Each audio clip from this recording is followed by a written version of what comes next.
নমস্কাৰ সকলোকে স্বাগতম জনাইছোঁ অন্য এটা নতুন ভিডিঅ'লৈ। বন্ধু-বান্ধৱীসকল, SSCয়ে ৰিক্ৰুইটমেণ্ট নটিচ জাৰি কৰিলে 4187টা পোষ্টৰ বাবে। পোষ্টসমূহ হৈছে চাব ইন্সপেক্টৰৰ পোষ্ট।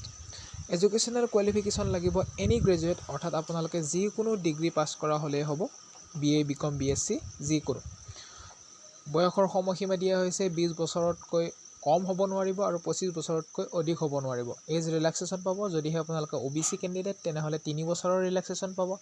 যদিহে আপোনালোকে ST, SC কেণ্ডিডেট তেনেহ'লে 5 বছৰৰ এজ ৰিলেক্সেশ্যন পাব। আৰু যদিহে আপোনালোকে এক্স ছাৰ্ভিচমেন হয় তেনেহ'লে আপোনালোকে 3 বছৰৰ এজ ৰিলেক্সেশ্যন পাব। এপ্লিকেশ্যন ফিজ বিচৰা হৈছে। আপোনালোকে জানেই SSCয়ে 100 টকা এপ্লিকেশ্যন ফিজ লয় জেনেৰেল আৰু OBC কেণ্ডিডেটৰ পৰা। SC, STৰ কাৰণে কোনো ধৰণৰ ফিজ নাই, বা মহিলাখিনিৰ কাৰণে বা PWD কেণ্ডিডেটৰ কাৰণে কোনো ধৰণৰ ফিজ নাই। কেৱল SC, OBC আৰু জেনেৰেল কেণ্ডিডেটসকলে 100 টকা ফিজ পে' কৰিব লাগিব। হাউ টু এপ্লাই, কেনেদৰে এপ্লাই কৰিব লাগিব? আপোনালোকে অনলাইন এপ্লাই কৰিব লাগিব।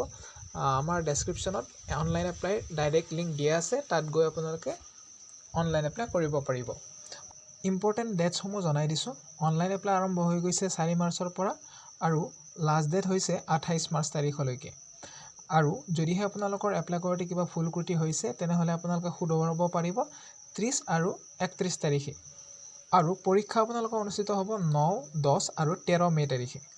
গতিকে এইখিনিয়ে আছিল আজিৰ এই ভিডিঅ'ত।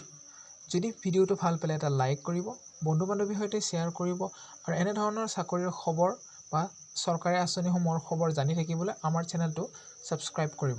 Thank U.